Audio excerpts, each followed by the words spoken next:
So now that we have all of our dialogue and Foley and all of our sound effects layered up and presented nicely, we now need to start thinking about mixing, or the varying volumes, dynamics, and spatial relationships of each of those sounds.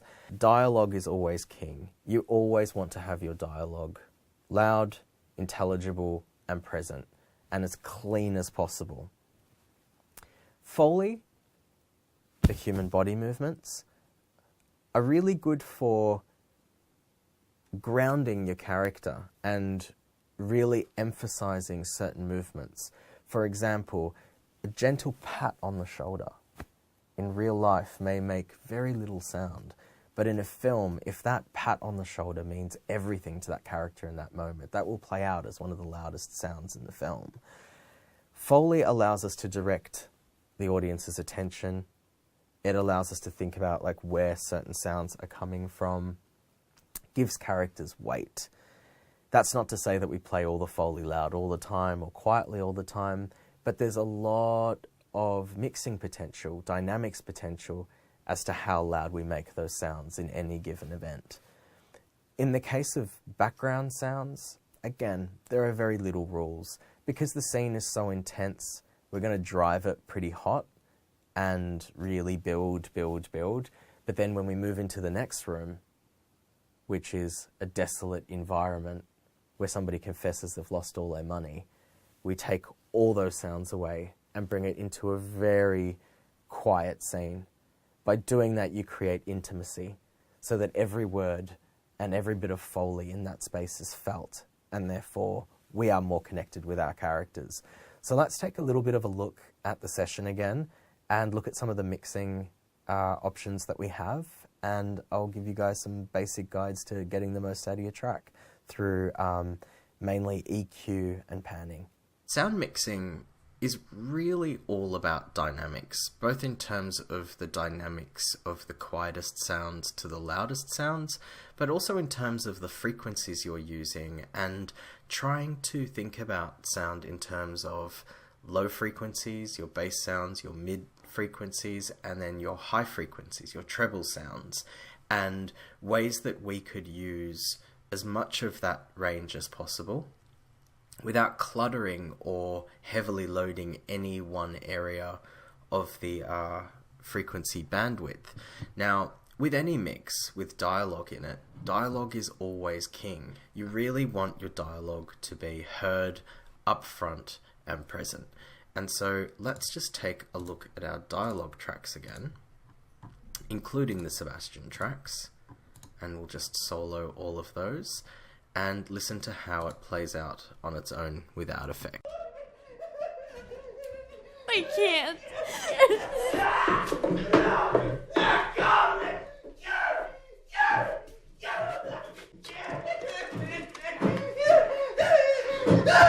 You are not allowed to.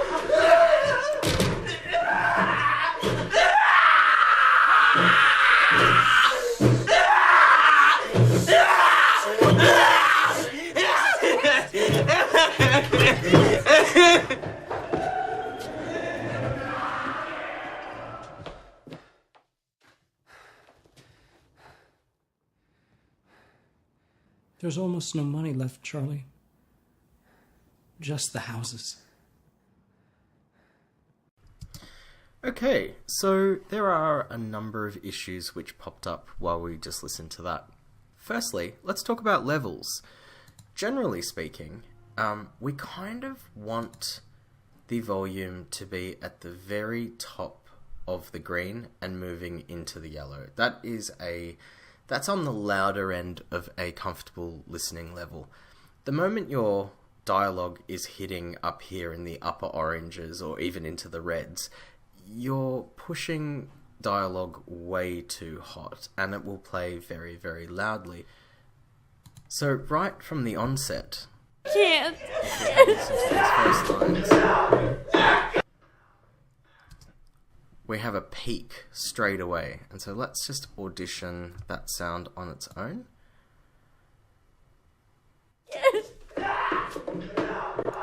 This peak over here is the sound of her cry. and then it's the sound of Sebastian yelling immediately after that. So by pressing Option and minus, we get to see our graph, our volume graph. So if we zoom in a little bit, we can pull that down by creating a breakpoint on the line and then pulling the volume of that event down a little bit. Let's hear that again. I can't.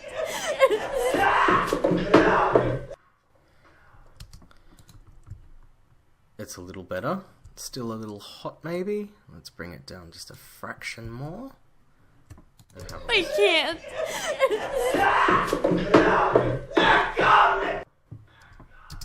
Well, so I'm pretty happy with that. You could still hear her cry, but it's not, you know, the loudest sound in the entire film. Moving right on, you can see over here.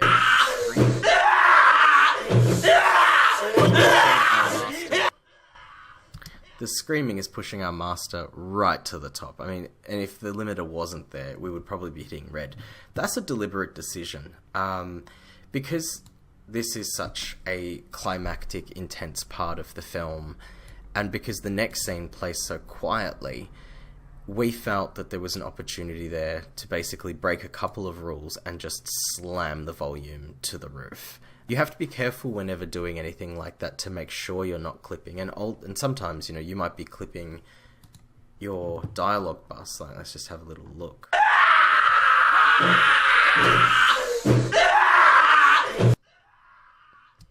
It's just hitting all the way up there. So by the time it's routed back into the master, you're getting a clipped channel that's coming into your master, which we're now bringing down. Now, of course, you know, classic rules would dictate that you would want to prevent that from happening before hitting the master. But for this track, we really embrace distortion. And there are a number of times when we use distortion as a creative tool, because there is something so repellent about distortion that really pulls us into our seats and has us, you know, going for our ears, covering them. And so to highlight that horror, in this scene particularly, we decided to embrace the distortion. Now, typically, hitting red is okay, provided it's not going to end up on your final track, which will basically be stopped at tech check for, you know, being too loud. And the way that we prevent that, of course, is by placing a limiter on the track.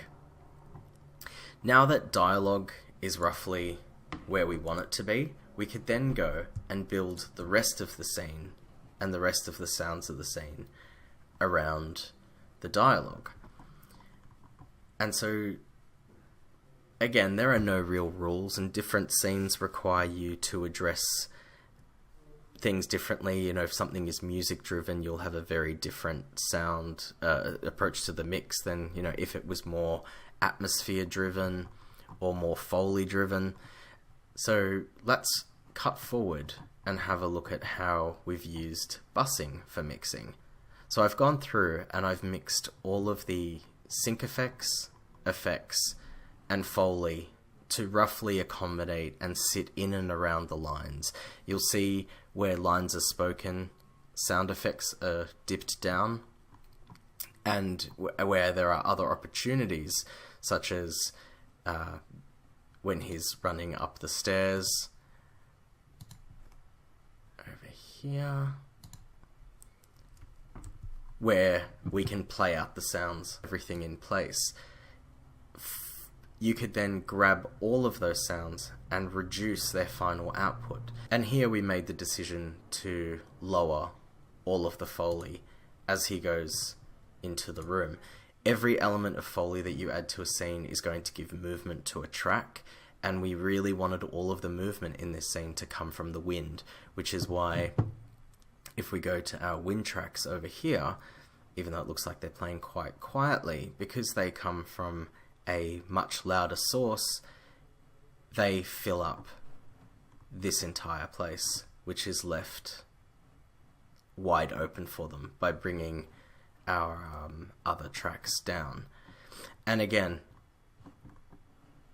with the space tracks, once we went through and decided on the basic volumes of everything, making sure we dip down for moments where other sounds are needed to feature, such as here, at the peak of the door close, we pulled everything out just to give that door close a bit of extra punch, because a lot of the sound frequencies from this track, for example, if we just play that on its own, it's a very thick, heavy sound, which would have dominated and taken up way too much of the frequency bandwidth for the door, which we really just wanted to cut through everything and slam, because it's a major story point at that point in the sound design.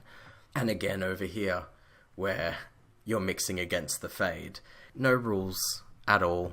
This was cut this way because we kind of wanted it to taper away, and then in the mix, we then mixed it differently again, and then coming out finally through the final effects bus. Once we got the basic relationships of all of these volumes to sound a certain way, once we had the instrument tuned the way we wanted it, we then take that instrument and dip it in and out, depending on how we require it, both for the story, the different sound events that we want to punch, and also just to carry the emotional line that those tracks take. So once we have all the volumes in roughly where we want them to be and the track is starting to sound okay, the next thing to consider is panning. That is, whether the track is coming from the left or from the right, or if it's dead center. Now, the general rule for panning dialogue is to keep it dead center. In this example, being a stereo track, that means when you pan center, it will come out of both speakers. And just to take a look at the pans, you can click over here and select pan, and it gives you a line, the middle being the center, and then off center on either way is left and right. The only time we really panned any of the dialogue was over here.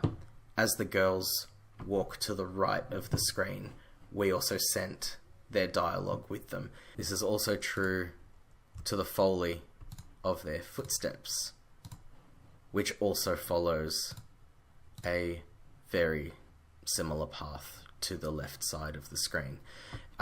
Dynamically, how this works is it allows us to move them and their sounds out of the way, so that when Charlie approaches, and let's have a look at his pan over here, when he approaches from the left of the screen, as they are exiting to one side of the frame, then the balance of the shot, the balance of the sound design, is picked up on the other side. Let's have a listen to that soloed.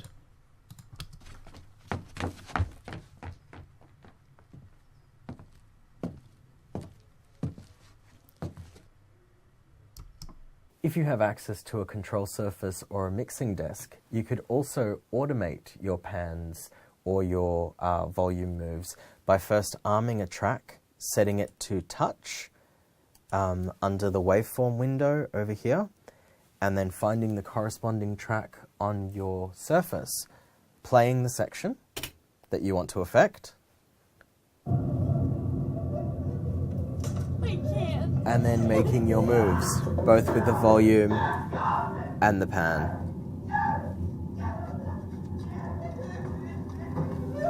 Now that we've had a little bit of a look at the basic fundamentals of mixing and panning, I encourage you guys to definitely just experiment with those. I mean, there's no right or wrong answer when it comes to this stuff. It all just depends on the level of realism you're trying to achieve and how you're trying to connect your audience and where. So lastly, let's take a look at EQ. Now, the two main reasons to use EQ is to correct a problem in a sound. In this way, we take away frequencies that we don't want to hear. Or alternatively, to think about the general bandwidth of a sound and what it is that we're taking from a sound. For example, if you only want the rumble from a sound, you get rid of everything else so that you're just left with the frequencies that you want. By being selective about the frequencies of each sound, by interrogating every sound and go, why are you here? Oh, you're here to create a little bit of glistening or a little bit more bass or a bit more mid-range. Then by removing all of the unwanted frequencies from that sound gives your track more room to breathe and allows you to add more. For the purpose of this exercise, we're going to have a look at this line over here, which I think needs a little bit of EQ help. Let's listen. There's almost no money left, Charlie. Just the houses.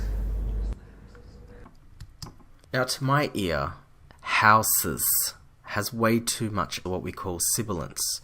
And so I want to take away some of the frequencies that are creating that problem in the audio. So one way to do this is to select the region and copy and paste it immediately below by pressing Control Option, click and drag. And we're going to mute that track. We go to the audio suite, EQ, and so for this example we will be using the Q2 Mono plugin.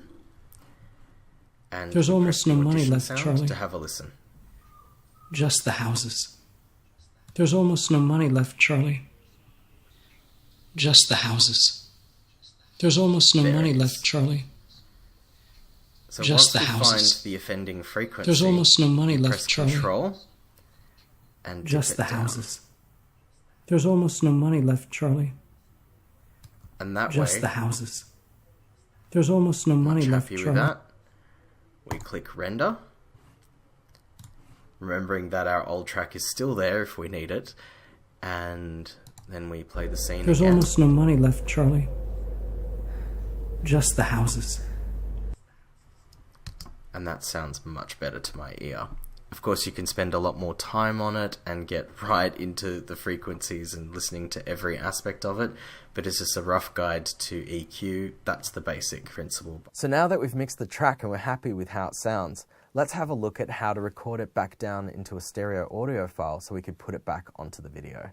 Now, the easiest way to do this, let's just move this out of the way, is to set your in and out points up here by dragging and selecting, and that is just about right. Or you can just click on the source video, which will automatically give you your in and out points to be flush with that. In the event where you have sounds trailing longer than picture, for whatever reason, we can just press Shift and then extend the out point. Or you can just grab it and drag it. Once we've worked out our in and out points, we go to File, Bounce to Disk. Here we can choose our file type. Let's go with AIFF for this. Our format, whether we want it to be a mono track or multiple mono, which is two separate audio files left and right, or interleaved, which is one stereo track. The bit depth, the sample rate, I tend to convert during bounce. You can import after bounce, which will bring the track that we're about to bounce out straight into this session, but we won't do that here. And then we click bounce. I've set up a folder called Bounced Tracks where we will put all of our recordings, and let's call this Like Lambs Sound with the date, just so that you can track your progress, or if you need to go back you can know which one is the latest from the date that's printed into the track, and save. This will commence bouncing from there it is, and here we go. I can't.